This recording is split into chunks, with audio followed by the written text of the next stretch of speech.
प्रार्थना करती दोहराइए।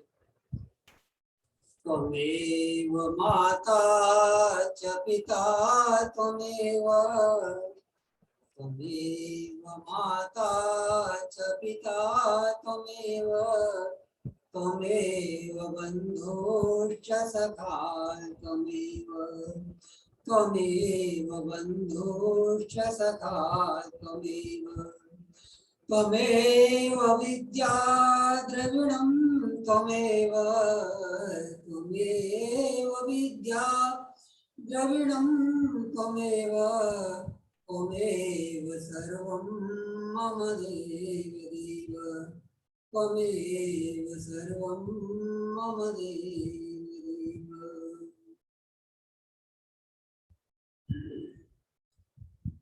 आज हम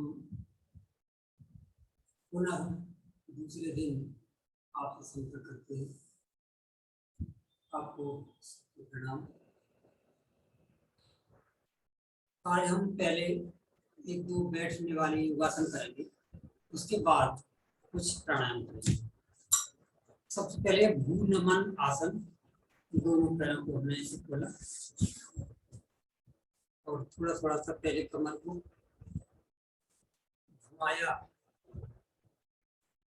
दाएं बाएं, दाएं बाएं घुमा करके फिर थोड़ा सा इस प्रकार से फिर श्वास अंदर भर के और बाहर निकाल के कोशिश करना है ठोड़ी को जमीन पर लगाने की।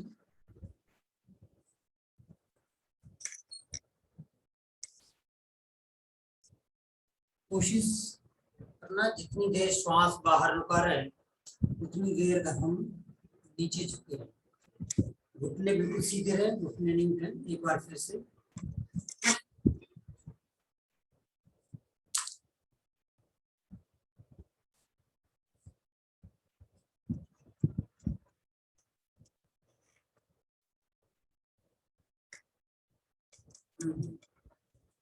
अगला है पश्चिमोत्तानासन। दोनों पैर हमने इस पर सामने फैलाए, दोनों हाथों को साइड से ऐसे ऊपर ले गए, हथेलियां सामने की तरफ।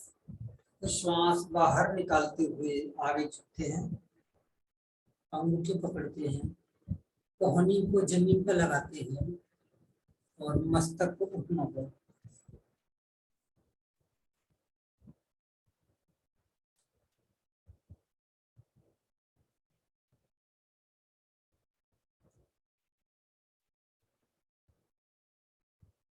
वापस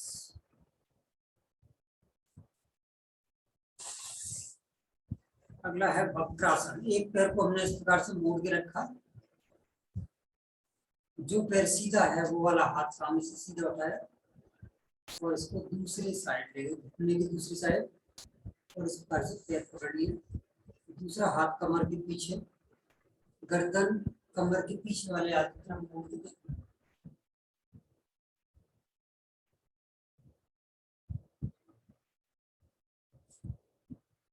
इसी को हाथों पर बदल के करना है।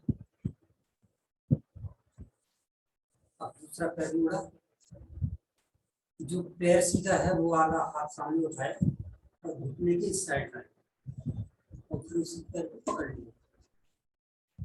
दूसरा हाथ कमर के पीछे, कमर के पीछे वाले हाथ को देखना।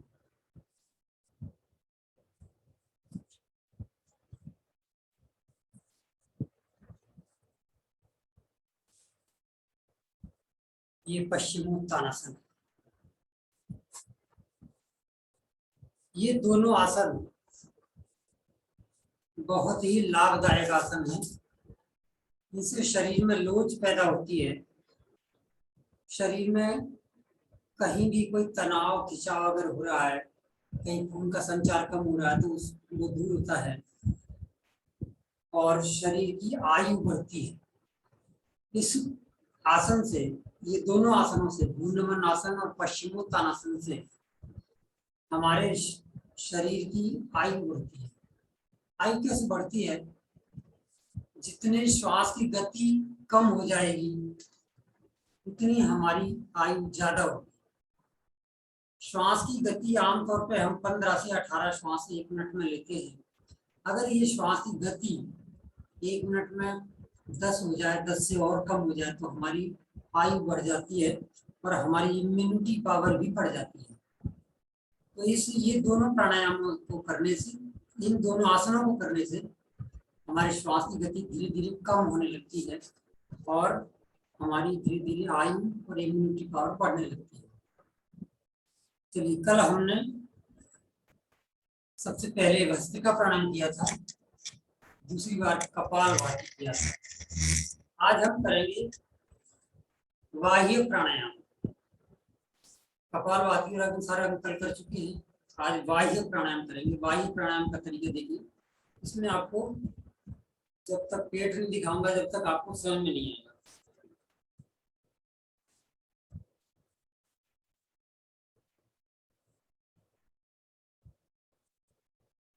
श्वास को अंदर भरा, फिर बाहर निकाला, बाहर निकाल करके फिर देखिए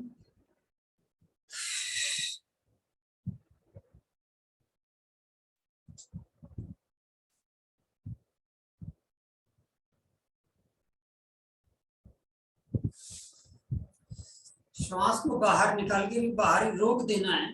उसके बाद पेट अंदर खींचना है। दोबारा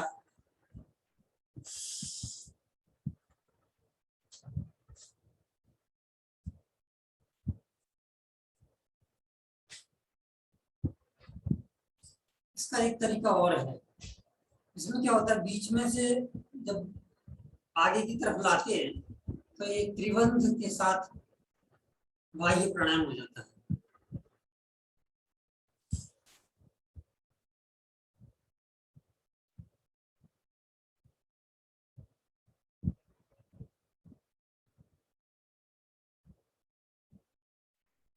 ये बाह्य प्राणायाम था। इसके बाद चाहे तो नौली को घुमा सकते हैं। जिनको घुमाने का अभ्यास है वो घुमा सकते हैं, नहीं तो सीख सकते हैं नौली के लिए। श्वास अंदर भर के बाहर निकाल के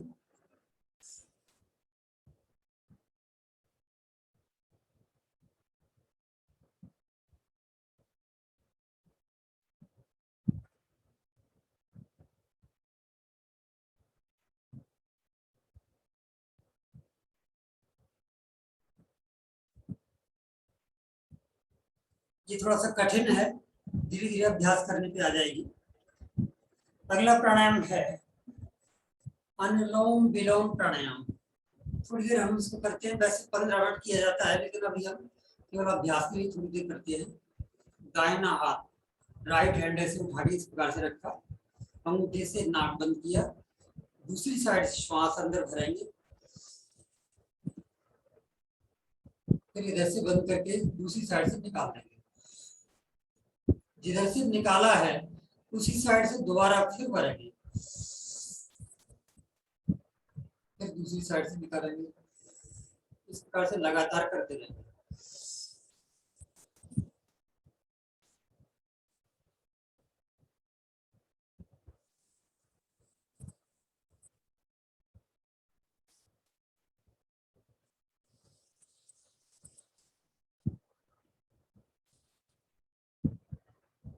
ये अनुलोम विलोम प्राणायाम हमारे शरीर और हमारे मन को शुद्ध, शक्तिशाली और निरोगी बनाता है। शरीर के वात, पित्त और कफ तीनों दोष समान रहते हैं, जिससे हमारी इम्यूनिटी पावर बढ़िया रहती है। और मन के जो सत, रज और तम 3 गुण हैं वो भी बैलेंस में रहते हैं। सतोगुण, रजोगुण, तमोगुण, ये तीनों इस प्राणायाम से, अनुलोम विलोम प्राणायाम से बैलेंस में रहते हैं, कंट्रोल रहते हैं, जिससे कि हमारा मन भी हमेशा निर्मल रहता है। तो ये शरीर और मन दोनों के लिए बहुत लाभदायक प्राणायाम है। अभी हमने जो उपनौली किया था, नौली क्रिया की थी या बाह्य प्राणायाम किया था, वो जिनका पेट बढ़ रहा है उनके लिए जरूरी है, और जिनको कब्ज रहता है या जिनको पेट से संबंधित कोई बीमारी है उनके लिए बहुत अच्छा है। इसके अलावा बवासीर, भगंदर वगैरह जो पेट से संबंधित बीमारियां हैं उनके लिए भी ये बहुत जरूरी है। चलिए अंतिम प्राणायाम करते हैं, शंख प्राणायाम। ये हमारे लंग्स के लिए बहुत जरूरी है। जिनके चेहरे पे चमक नहीं है उनके चेहरे के लिए बहुत अच्छा है ये प्राणायाम। और जिनके लंग्स, उनको बार बार जुकाम हो जाता है, बार बार खांसी होती है, अथवा जिनको श्वास की परेशानी है या एलर्जी जिनको ज्यादा है, उनके लिए ये प्राणायाम बहुत अच्छा है। जिसने शंख बजाया है उसको तो मालूम है, जिसने शंख नहीं बजाया वो समझ लेना। शंख की आकृति का हमने ये हाथ की पोजीशन बनाई और ओंठों पर वाइब्रेशन, श्वास अंदर भर के ओंठों की वाइब्रेशन को देते हुए आवाज करेंगे। गर्दन को थोड़ा सा ऊपर कर लेंगे।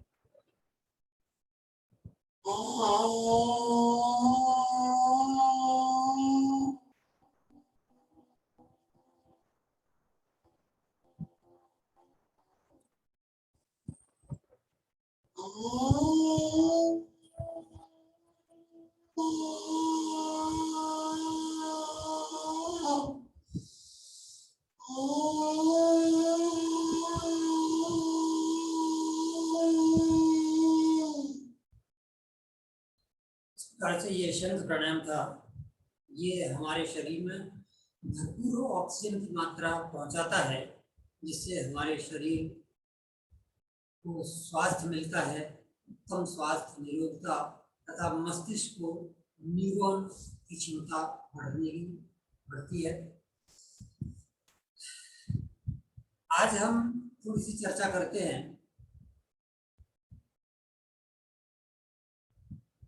शरीर के लिए जिस प्रकार से खाना जरूरी है उसके लिए व्यायाम भी जरूरी है। व्यायाम तो हम प्रतिदिन करते ही है। भोजन के ऊपर थोड़ा सा चर्चा होगी। भोजन में क्या है कि क्या खाना चाहिए और क्या नहीं खाना चाहिए, इन दो बातों का हमें ध्यान रखना है। हम अक्सर कुछ भी खा जाते हैं, विशेषकर pizza, patties, pasta, burger, chowmein, ये जितनी सेमा, ये क्या बोलती है, मैदे से बनी हुई जो चीजें हैं वो हम खा जाते हैं और ये सबसे ज्यादा हानिकारक है। ऐसी चीजें हमें नहीं खानी चाहिए। कोल्ड ड्रिंक जितनी है वो नहीं पीनी चाहिए और जो चीजें खाने योग्य हैं वो जरूर खानी चाहिए, जैसे फल है, दूध है, अथवा सलाद है, हरी पत्तीदार सब्जियां हैं, मेवे हैं, सूखे मेवे, ये सारी खाने योग्य चीजें ये हमें रोजाना खानी चाहिए। कुछ बच्चे ऐसे साग सब्जी नहीं खाते, कुछ बच्चे पालक नहीं खाते, कुछ बच्चे बैगन नहीं खाते। देखिए हर सब्जी में कुछ न कुछ प्रोटीन्स, विटामिन होते हैं।